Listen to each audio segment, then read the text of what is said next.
এক কথা বারবার। সরি সরি সরি, আসলে একটু তাড়াহুড়ো ছিল। তাই বলে ধাক্কা মেরে যাবেন? আচ্ছা তুমি কি করো বলো তো? কেউ জিজ্ঞেস করলে কিছু বলতেই পারি না।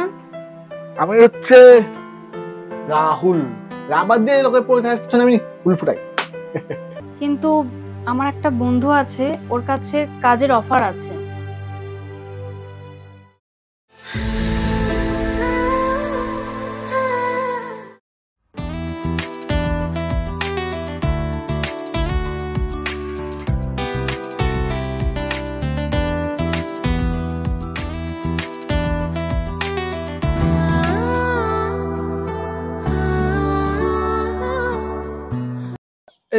সরি সরি সরি, আসলে একটু তাড়াহুড়ো ছিল।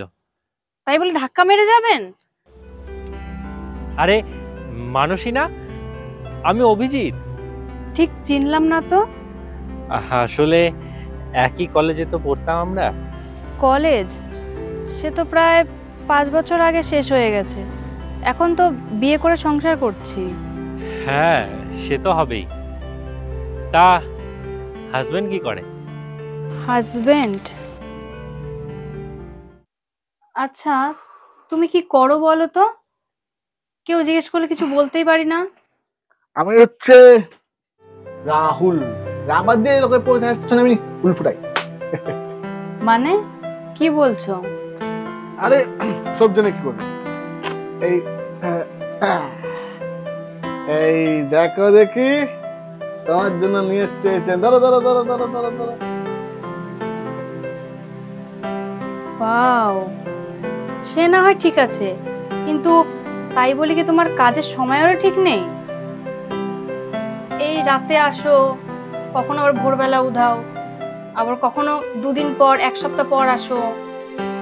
দূর ধর, টাকা কামাতে গেলে না অনেক কষ্ট করতে হয়। অনেকে তো টাকা কামানোর জন্য বিদেশ চলে যায়, সারা বছর দেশেই আসে না। আর আমি তাও কাজে ফাঁক ফেলে ফেলে আমি চলে আসি এখানে। তবে এরকম ভ্যান ভ্যান করলে কিন্তু আমি আর আসবো না। না আসলে তা না, কেউ জিজ্ঞেস করলে। এক কথা বারবার।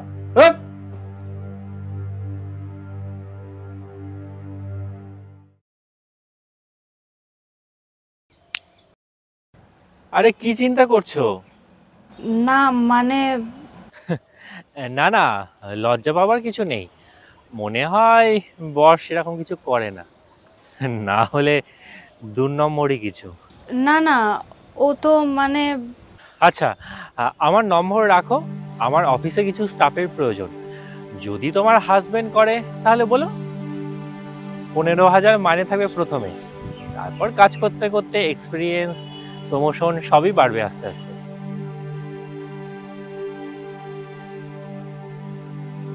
আসি তাহলে, ফোন করো। আচ্ছা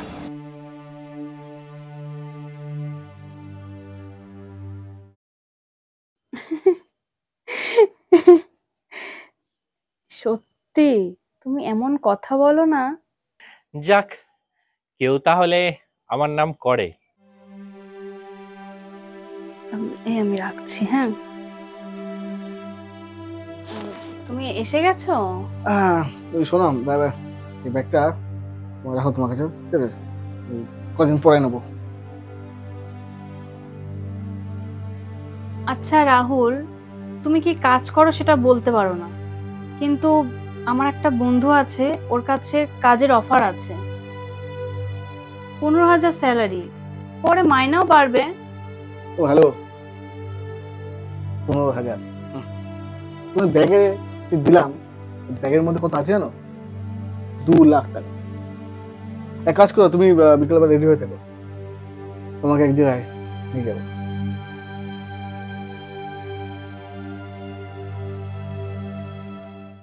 দেখো এই জায়গাটা কেমন লাগছে? হ্যাঁ বেশ ভালো, কিন্তু এখানে আনলে কেন? এই জায়গাটা মানে এই বাগানটা, এই জায়গাটা পুরোটাই আমি কিনেছি। হ্যাঁ এই দেখছো বাড়িটা, এটা রেডি হচ্ছে, সামনের মাসে কমপ্লিট হয়ে যাবে। এটাও আমার। আসো।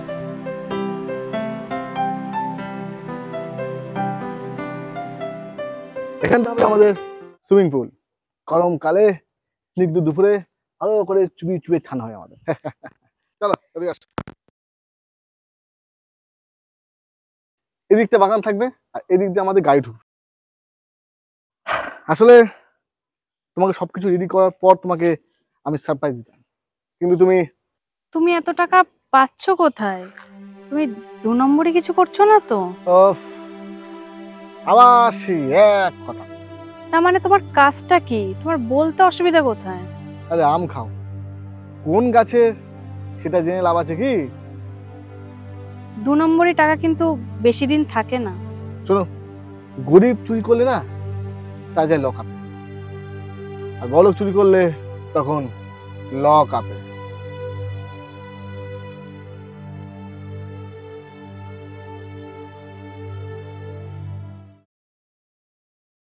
আমি তো কিছুই বুঝতে পারছি না। বাবা, যা বললে তাতে মনে হচ্ছে তোমার হাজবেন্ডের কাছে আমাকেই কাজ নিতে হবে। ও আচ্ছা, হ্যাঁ, সত্যি বলছি। আচ্ছা, তোমার হাজবেন্ডের সাথে একবার আলাপ করিয়ে দাও না। আরে ও কখন আসে কখন যায় তারই তো ঠিক নেই। হুম, আচ্ছা, একটা কাজ করবে, এবার যখনই ও বাড়িতে আসবে তখনই আমাকে একটা কল করবে, আমি সঙ্গে সঙ্গে চলে আসবো।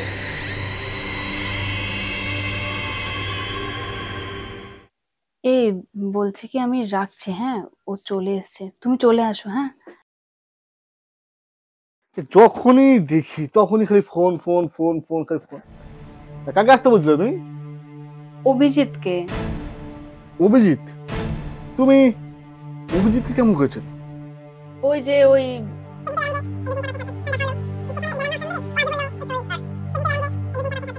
এই তুমি কি বলছো? অভিজিৎ ও একটা আস্ত হারামজাদা, কন্ট্রাক্ট কিলার। ওর টাকার জন্য মানুষ খুন করে। হ্যাঁ, তোমার ব্যবসা উন্নতির জন্য অন্যজনের চোখের কাটা ও চক্ষুশূল। কখন বাড়ি আসো কখন যাও কেউ জানে না, জানে শুধু তোমার বউ। আর তার জন্যই তো এই প্ল্যানটা করলাম।